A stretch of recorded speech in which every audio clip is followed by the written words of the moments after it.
premier ijtihad, c'est un ijtihad donc qu'on appelle ijtihad al-istinbat. Ça veut dire c'est l'effort d'inférer la loi injonction ou la loi déclaratoire de ces sources, qui sont le Coran, la Sunna et les autres, l'Ijma', al-Qiyas et tout ce que vous voulez, toutes les sources. Donc, il y a cet ijtihad de l'istinbat, le fait de connaître la loi injonction. Ça veut dire l'obligation ou l'interdiction, la recommandation ou le déconseillé ou le permis. Donc là, vous avez le premier travail. Le deuxième travail, le deuxième effort que fournit le Mufti ici, c'est le fait de vérifier est-ce que les raisons de l'application sont réunies ou pas. Et là, vous avez une autre sorte de travail qui n'a rien à voir avec le premier travail. Le premier travail repose sur l'interprétation des textes. Ça veut dire que vous revenez au Coran, vous revenez à la Sunna, vous revenez à toutes les sources et vous allez les lire.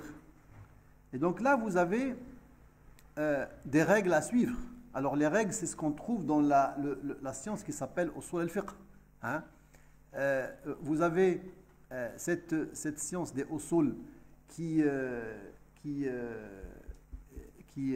règle, si vous voulez, ou donne la règle à suivre pour inférer les statuts. On ne peut pas le faire n'importe comment, on ne peut pas lire les textes n'importe comment. Il y a des principes à respecter. Et ces principes-là, on les trouve dans usul al-fiqh. La science des fondements de la jurisprudence musulmane. Alors, bien sûr, il y a des divergences. On sait très très bien que les savants, ils étaient divergents sur beaucoup de questions à ce niveau-là.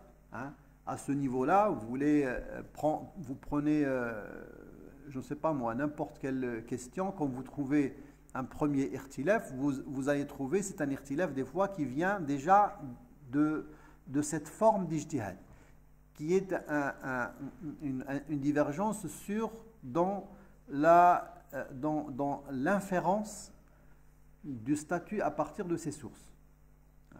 Dans ijtihad, istinbat, هناك خلاف.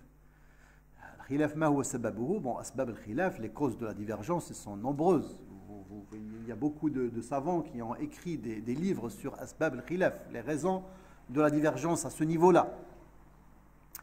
Sauf que cet irtilaf-là, quand vous le comparez à l'irtilaf que peut susciter l'autre ijtihad, qui est l'autre forme d'ijtihad, vous trouvez que c'est un irtilaf, c'est une divergence qui est limitée. Vous trouvez, parce que là, on est devant un texte, et c'est la lecture du texte qui va nous donner donc la loi. Et vous allez trouver que, par exemple, la lecture du texte, elle va donner, par exemple, 2 compréhensions, 2 sens, 3 sens, 4, peut-être 5, 6, 7, mais pas plus. Vous n'avez pas trouvé un texte qui va vous donner, je ne sais pas moi, une vingtaine d'avis différents. Ça ne se trouve pas, ça. Souvent, c'est mas'ala fiha qawlan, thalathat aqwal. Ça, c'est quand il s'agit de lire un texte. Et donc, ce genre d'irtilaf, déjà, c'est un irtilaf qu'il faut accepter. Il ne faut pas dire qu'il faut dire que l'irtilaf, Allah l'a voulu. Parce que Allah, subhanahu wa ta'ala, dans le Coran, a utilisé des termes, a utilisé un style qui peut donner plusieurs interprétations. Et donc, c'est voulu, comme le disent les savants.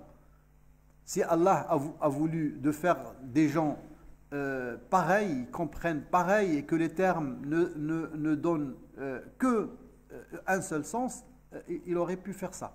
Mais Allah subhanahu wa ta'ala, pour une sagesse que lui il la connaît, Allah subhanahu wa ta'ala a voulu qu'il y a divergence dans la compréhension de ces textes. Bien sûr, la divergence, elle est dans ce qui est sujet aux divergences, dans tout ce qui est dhanni, tout ce qui est présomptif. Il y a des choses qui sont péremptoires, qat'iyat, il n'y a pas d'irtilaf là-dedans. Mais dans le domaine du fiqh, al-qat'iyat, ils sont beaucoup moins nombreux que al-dhanniyat, dans l'aqida, c'est le contraire. Dans tout ce qui touche à l'aqida, la plupart des ahkam al-aqida, des lois qui gèrent donc la foi, la plupart c'est du qat'i, c'est du péremptoire. Mais dans le fiqh, c'est le contraire. Donc ça, c'est le premier ijtihad. Donc là, cet ijtihad-là, il sert à donner un statut. Mais le statut, quand il est déduit de ses sources, il est dans l'absolu. Ça veut dire que, comme je vous ai demandé c'est quoi hukm zakat, vous avez dit c'est fard. Oui, fard c'est juste. Mais cette réponse-là, elle reste dans l'absolu. Ce n'est pas une réponse qui s'applique. Elle ne peut pas être appliquée avant de vérifier les raisons de l'application. Donc cette ijtihad, la vérification des raisons de l'application, ça c'est une autre forme d'ijtihad qui n'a rien à voir avec le premier. Dans le premier ijtihad, on se réfère au texte, on se réfère aux sources. Dans le deuxième ijtihad, on se réfère à quoi? On se réfère à l'appréciation humaine. Et c'est ça qui rend les choses difficiles. Parce que quand je vous ai posé la question, est-ce que vous possédez combien? La réponse, je ne vais pas la trouver dans le Coran ou dans la Sunna. C'est à vous de m'informer combien vous possédez.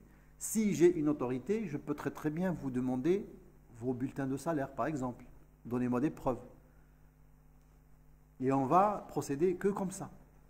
Il n'y a pas une autre façon de vérifier ces choses-là.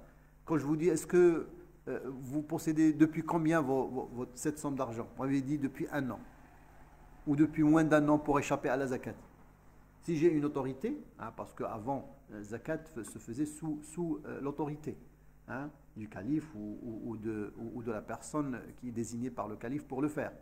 Donc il pouvait très bien vous poser des questions et vous demander des comptes et vous demander des preuves. Donc c'est exactement comme les impôts aujourd'hui. Donc ça c'est un travail où on se réfère à l'effort humain. Alors, on ne se réfère pas du tout ni au Coran, ni à la Sunna, ni aux autres sources. On peut se référer, comme dit Al-Ghazali Abu Hamid rahimahullah dans son livre des Usul al-Fiqh, on peut se référer à la raison, on peut se référer au sens, on peut se référer à la langue, on peut se référer à tabi'a. Donc tabi'a, ça veut dire la nature des choses. Quand on sait par exemple que, parce que vous savez, ce forme d'ijtihad, Ghazali dit qu'il représente les 9/10 des questions du fiqh. Ça veut dire les 9/10 des questions du fiqh posées aux savants, posées aux juristes, relèvent de l'appréciation humaine. Et il y a le 1/10 dans lequel on revient. Ça veut dire dans toute réponse que vous trouvez dans les livres du fiqh, il y a 1/10 c'est la révélation ou les sources, et il y a 9/10 l'appréciation humaine. Et ça c'est le Ghazali qui le dit. Le Ghazali qui est un grand usuli, qui lui s'est penché sur ces questions, il a creusé cette forme d'ijtihad qui est appelée ijtihad tanzil. Malheureusement, cette forme d'ijtihad, elle n'est pas bien théorisée, n'est pas suffisamment théorisée comme le premier ijtihad qui est ijtihad l'istinbat. Et nous, quand on parle d'ijtihad, quand vous entendez dire l'ijtihad, souvent, on parle d'ijtihad l'istinbat. L'ijtihad l'istinbat, il est parfaitement théorisé. Mais ijtihad tanzil, il est beaucoup moins théorisé. Parmi ceux qui l'ont théorisé, le début peut-être qui a initié la théorisation, c'est Abu Hamid al-Ghazali. Et par la suite, il y a eu Shatibi, par exemple, qui l'a aussi bien théorisé. Vous avez aussi, après Ibn al-Qayyim, vous avez aussi Al-Qarafi, mais les deux qui l'ont vraiment bien théorisé, on va dire, c'est les débuts qu'a fait Al-Ghazali, rahimahullah, et après c'est Al-Shatibi. Donc, pour comparer les deux ijtihad, vous avez le premier, il se réfère à la révélation, principalement à la révélation, ou en tout cas de ce qui en découle. Mais le deuxième, il se réfère à l'appréciation humaine, à l'appréciation du mujtahid. Donc pas n'importe lequel, même si parfois on est amené à laisser à la personne lambda lui-même faire son ijtihad. Je vais vous donner un exemple, vous allez comprendre. Vous savez, toutes les lois révélées par Allah subhanahu wa ta'ala, il y a ce part humain qui doit être exercé dans l'application. Allah subhanahu wa ta'ala, dans le Coran, quand il nous fixe une règle, il nous donne que le déterminant de la norme, c'est-à-dire ce qui détermine la règle. Ça veut dire en matière de témoignage, faites témoigner les justes parmi vous. Hein? Ça c'est Allah il nous donne la justesse, ou il désigne dans ce verset la justesse comme déterminant en matière de témoignage. C'est-à-dire c'est quoi qui va déterminer le fait d'accepter ou de refuser un témoignage? C'est la justesse. On regarde si la personne est juste, on reçoit son témoignage. Si elle n'est pas juste, on ne reçoit pas son témoignage. Ça, c'est un discours donc, qui est dirigé vers les juges. Ou il peut être dirigé aussi vers les arbitres. Ou vers, Donc un juge doit faire témoigner un juste. Bon, vous êtes un juge, vous avez devant vous deux personnes qui sont en train de... en différent, et chacun, il a des témoins. Vous allez faire comment pour savoir si ce témoin-là est juste et donc j'accepte son témoignage et ce témoin n'est pas juste donc je refuse son témoignage. Vous allez faire comment? Vous allez chercher dans le Coran pour savoir s'il est juste ou pas? Je ne pense pas que vous allez trouver que telle personne est juste. Hein? Vous allez chercher dans la Sunna? Non. Vous cherchez dans toutes les sources, jamais vous allez trouver la réponse à votre question, à ce que vous cherchez. Donc qu'est-ce que vous faites? Eh bien vous usez de votre effort. Vous regardez un peu cette personne-là, vous demandez aux gens, est-ce qu'il a déjà menti? Non. Est-ce qu'il va à la mosquée? Oui, alhamdoulilah, on le voit dans Salat al-Fajr. Est-ce que si, est-ce que ça? Donc on ne connaît pas il n'a pas commis dans sa vie quelque chose qui peut le rendre... Hein? Et on va se baser sur ça. C'est quoi ça? C'est de l'appréciation humaine, tout simplement, qui peut se tromper. Et même le prophète sallallahu alayhi wa sallam peut se tromper dans ça. Et lui-même, il l'a dit. إنكم لتختصمون إلي ولعل أحدكم أن يكون ألحن بحجته من أخيه فأقضي له على نحو ما أسمع فمن قضيت له بشيء من حق أخيه فلا يأخذ فإنما هي قطعة من نار. Donc le prophète lui-même le dit, moi je suis un être humain comme vous, quand je juge entre deux personnes, eh bien je peux juger à quelqu'un qui est un bon orateur, qui sait parler.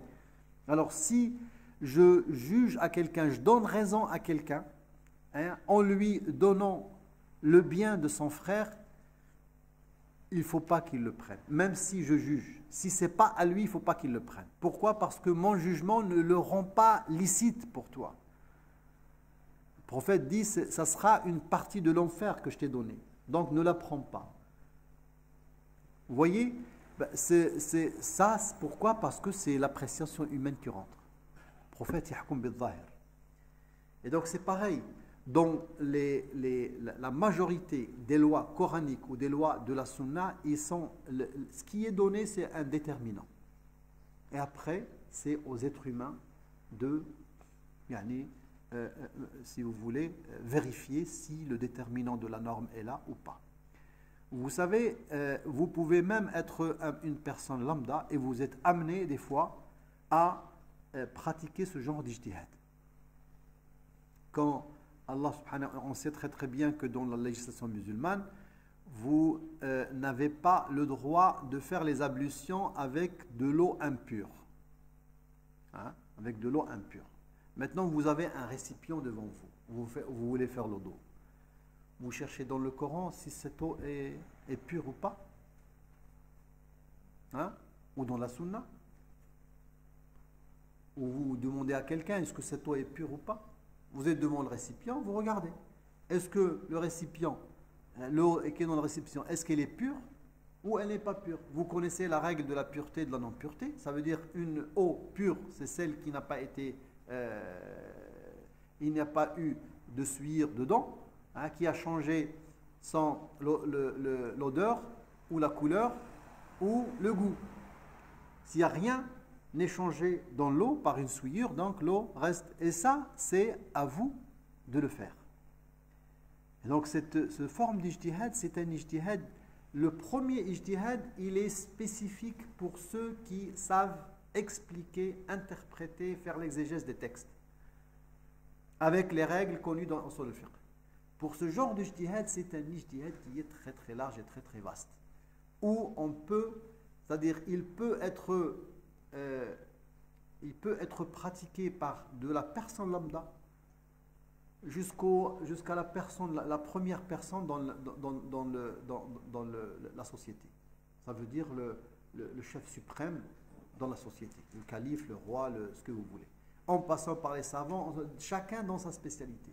Vous savez, les mouftis, des fois, quand ils sont en face de questions, par exemple, dans l'économie, ils sont obligés de revenir aux spécialistes de l'économie. Pourquoi? Parce que eux, les juristes, ils savent en fait le principe à appliquer.